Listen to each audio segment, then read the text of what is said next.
सोचा है कि एक जेल की दीवारों के पीछे सिर्फ कैदियों की कहानियाँ नहीं बल्कि उनकी आत्माएं भी कैद होती है। तिहाड़ जेल के लॉकर रूम नंबर 6 में छिपी है एक ऐसी कहानी जो आपको सिरन में डाल देगी। कहते हैं ना, उस जगह पर सिर्फ इंसान नहीं रहते, वहाँ उनकी यादें, उनके दर्द और कभी कभी उनकी आत्माएं भी रह जाती है।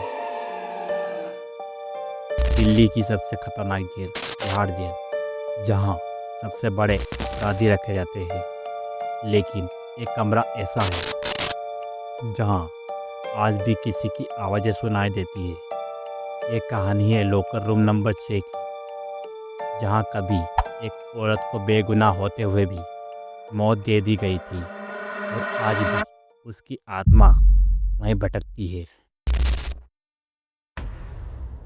ये बातें साल 2006 की।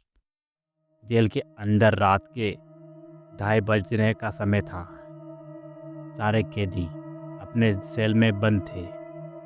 जेल के लंबे गलियारों में सिर्फ एक दो गार्ड्स की चाल सुनाई दे रही थी। गार्ड सुरेश, जो रात की ड्यूटी पर था, अचानक बिजली के झिलमिलाने से चौंक गया। उसने वॉकी टॉकी उठाया और बोला, हेलो कंट्रोल रूम, यहाँ ब्लॉक बी में लाइट फिर से फ्लिकर कर रही है। पर दूसरी तरफ से कोई जवाब नहीं आया, बस क्रश स्टैटिक आवाज़ सुनाई दी। वो आगे बढ़ा, तभी हवा का एक तेज झोंका उसके पास से गुजरा। दरवाजे अपने आप पर्र की आवाज़ के साथ खुलने लगे। वो डर गया, लेकिन खुद को संभालते हुए आगे बढ़ा। उसके सामने लिखा था, locker room number 6, staff only. वो रुका, पर तभी उसे अंदर से किसी औरत की धीमी हिचकियाँ सुनाई दी। कौन है अंदर? उसने टॉर्च जलाते हुए पूछा, पर कोई जवाब नहीं मिला। वो दरवाज़ा धकेलकर अंदर गया। कमरा पुराना था। दीवारों पर सीलन और जंग लगे लोहे के लॉकर पड़े थे। टॉर्च की रोशनी दीवार पर पड़ी और अचानक एक महिला की परछाई उड़ी। सुरेश घबरा गया और बोला, कौन है वहाँ? वो भागने ही वाला था कि अचानक ठंडी हवा ने उसके चारों ओर चक्कर लगाना शुरू कर दिया और फिर एक महिला की धीमी हंसी सुनाई दी। इतनी देर लगा दी मुझे देखने आने में। सूरज की टॉर्च हाथ से गिर गई। उसने देखा, सफ़ेद कपड़ों में बाल बिखरे हुए, चेहरे पर गहरे नीले निशान वाली एक औरत उसके सामने खड़ी थी। उसकी आंखें लाल थी और होठों से सिर्फ एक शब्द निकला, मुझे इंसाफ चाहिए। वो औरत थी मीरा शर्मा, एक साधारण टीचर। वो झूठे आरोप में फंस गई थी अपने स्कूल के मालिक की मौत के केस में। असल में मालिक की मौत हादसे में हुई थी, लेकिन किसी ने सबूत ऐसे घुमाए कि सारा दोष मीरा पर डाल दिया गया। मीरा को तिहाड़ जेल भेज दिया गया। वो बार बार कहती रही, मैं निर्दोष हूँ।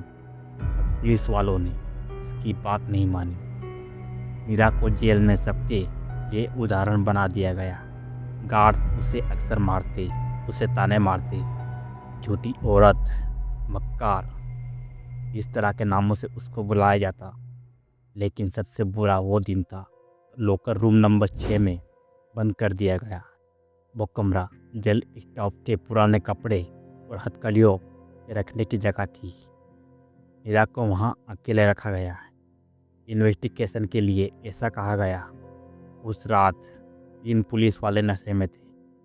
मीरा की चीखें दीवारों में गूंज रही थी, प्लीज़ मुझे जाने दो, मैंने कुछ नहीं किया।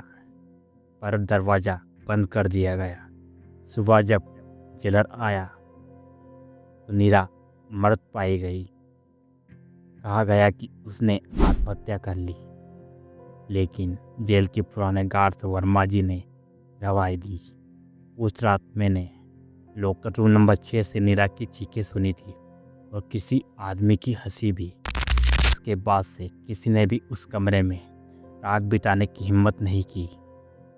इसकी कहानी सुनकर सुरेश की सांसें तेज चलने लगी। हीरा की आत्मा उसके करीब आई। उसके पैरों के नीचे खून चलने लगा और दीवारों पर उभर आया। मैं निर्दोष थी, सुरेश ने कांपते हुए कहा। मैं बस गार्ड हूँ, मुझे छोड़ दो। हीरा की आंखें चमक उठी।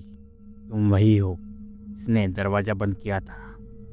सुरेश चिल्लाया। नहीं, वो मैं नहीं था। मैं नया हूँ यहाँ पर आत्मा के लिए कोई फर्क नहीं था। वो झपटी और सुरेश की टॉर्च टूट गई। पूरा कमरा अंधेरे में डूब गया। सुबह जब बाकी स्टाफ पहुंचा तो लॉकर रूम नंबर 6 का दरवाज़ा खुला मिला और सुरेश जमीन पर बेहोश पड़ा था। उसके कपड़े गीले थे, चेहरा सफ़ेद और उसके बगल में लिखा था जस्टिस सर्विस। सुरेश जब होश में आया तो उसने कहा, वो औरत वो मुझे देख रही थी। मैंने उसकी आंखों में आंख देखी थी। किसी ने उसकी बात पर भरोसा नहीं किया, लेकिन लॉकर रूम नंबर 6 को हमेशा के लिए बंद कर दिया गया।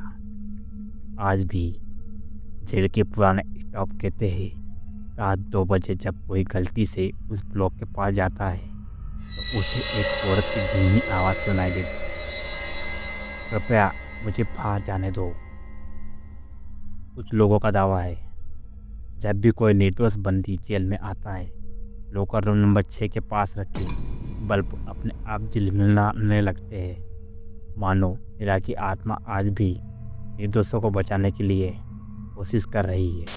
क्या आपको लगता है आत्मा सच में न्याय की तलाश में लौटती है, या फिर यह सब एक कहानी है जो वक्त के साथ डर बन गई? जो भी हो, अगर कभी आप तिहाड़ जेल के पास जाए तो ध्यान रखना, वहाँ एक कमरा है जहाँ आज भी एक औरत की आत्मा इंसाफ मांगती है। अगर आपको एक कहानी पसंद आई तो वीडियो को लाइक करें और ऐसी डरावनी सच्ची कहानियाँ सुनने के लिए चैनल आइकॉनिक हॉरर स्टोरी को सब्सक्राइब करना मत भूलिएगा, क्योंकि डर नहीं बचता है। Goodbye, thanks for watching.